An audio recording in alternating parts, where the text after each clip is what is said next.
So I did not know Sarah Milgram, but I sure feel like I do.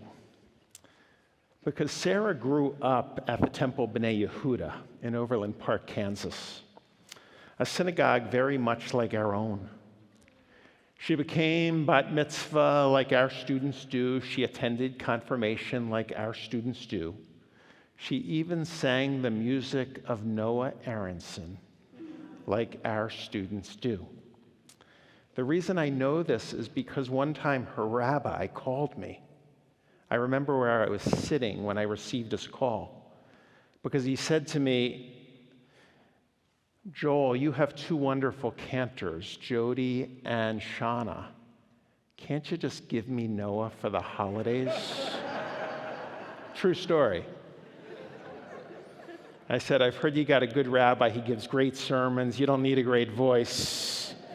You don't need him." I said, "No."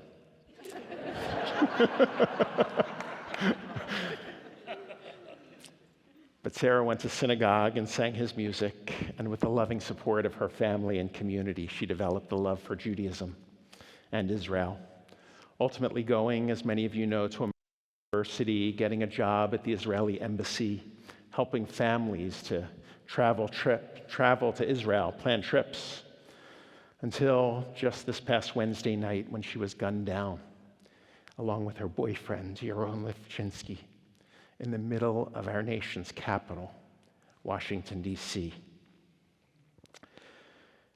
And so I struggle with, how do we respond? And this Shabbat, I request that it not be in mournful silence or the simple yet nourishing embrace of community.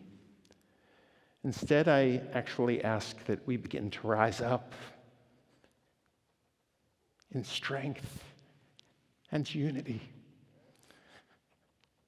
to call out to America that the current state of affairs is not okay. You see, I remember my first time going to Paris with my parents. I was a teenager, and my parents took me to the synagogue, and it was the first time I saw ballards outside of a synagogue. Of course, I didn't even know what the word ballards meant. They were pillars to prevent car bombs, I was told.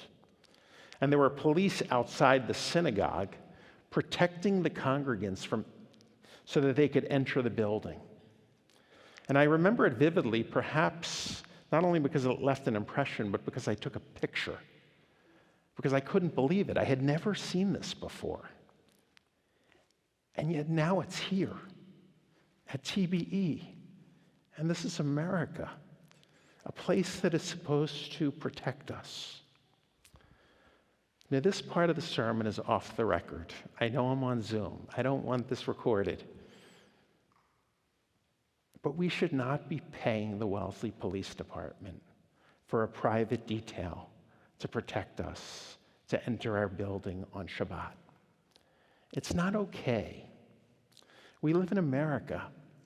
America is to protect our security, to be able to pray freely as Jews. And this didn't just start October 7th. We know that. We added our security long before the war in Gaza. We added it largely after Pittsburgh in 2018. Bob Kraft started his organization, millions and millions and millions of dollars and blue buttons we gave out before October 7th.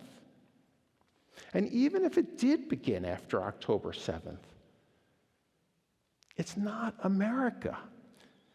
We do not see private security outside of Chinese restaurants because of the behavior of the Chinese government, or police protection outside of the Russian math school because of the behavior of Vladimir Putin. And if we did, we as a community should be standing outside freely, protecting our neighbors. But we are witnessing anti-Semitism, and we need to stand up and call upon America to call it out. Every Jew in America is not Benjamin Netanyahu. Every Israeli in Israel is not Benjamin Netanyahu. In fact, Netanyahu, many people don't even realize, especially who protest Israel, did not get more than 50% of the vote. He didn't even get more than 40% of the vote. It's a different system over there.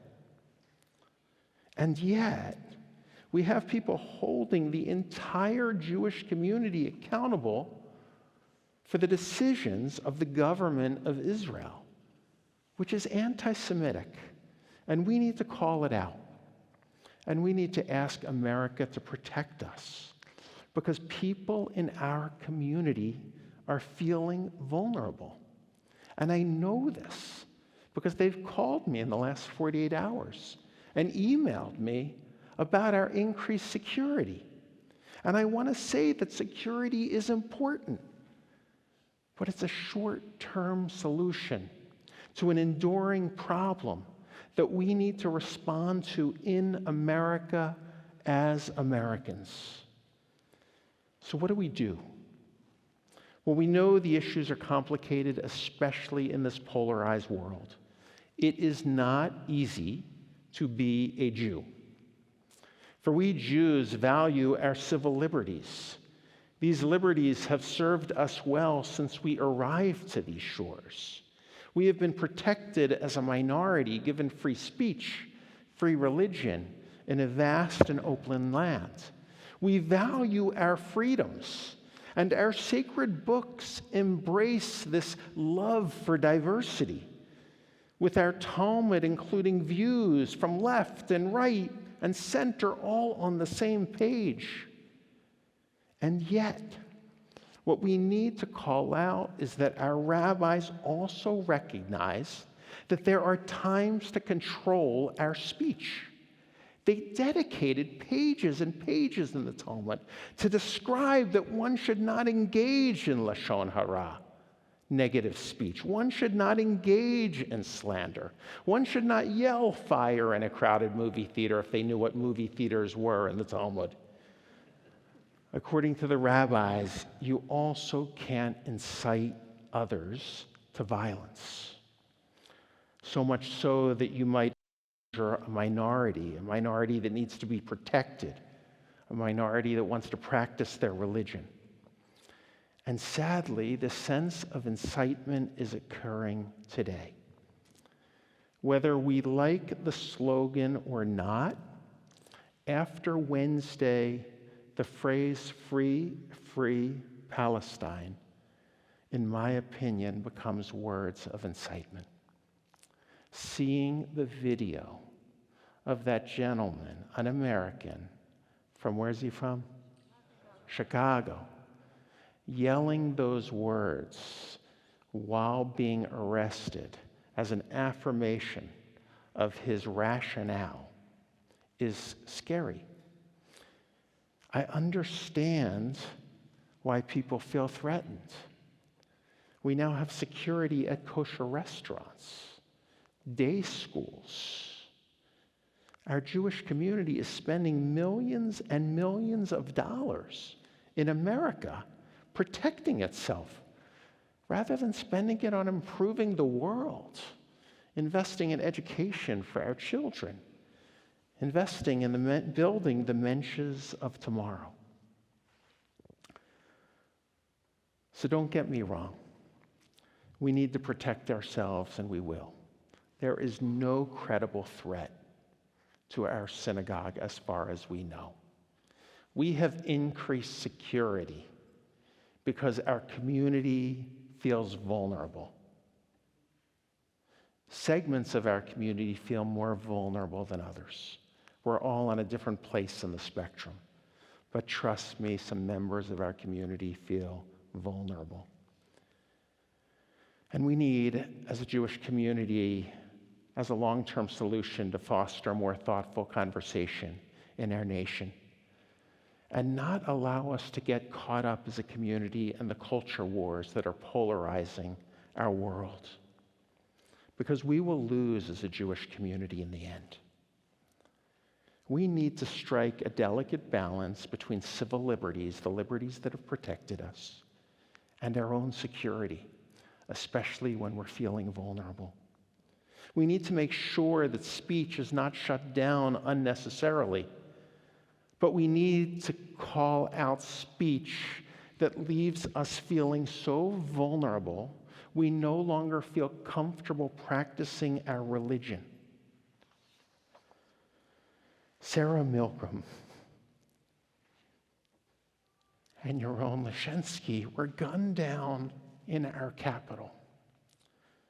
Sadly, I probably wouldn't even be speaking about this if it was in Tehran or Dubai or even Paris or London. But this is Washington, D.C.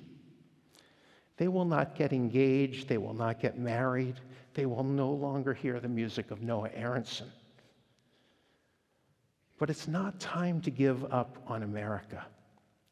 It's time to stand up for democracy and fight anti-Semitism and fight insightful speech and call it out where it exists, even if it's amongst partners of ours.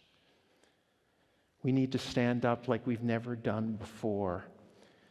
Our community is at risk, in my opinion, not physically, but spiritually, because fear prevents people from opening themselves up. And we need to open ourselves up to practice the spiritual search. We need to open ourselves up to extend a loving hand to others. And so as we say Kaddish this evening, I hope we not only remember Sarah and Yaron, but remember on this Memorial Day weekend all who gave their lives in service to these ideals. America, let us remember them now with those we have lost, by inviting the mourners first to recite the names of those people they're remembering, if you're observing a Kaddish or observing Yahrzeit or currently within the period of mourning. And then we'll all stand up for those who served our nation. Please.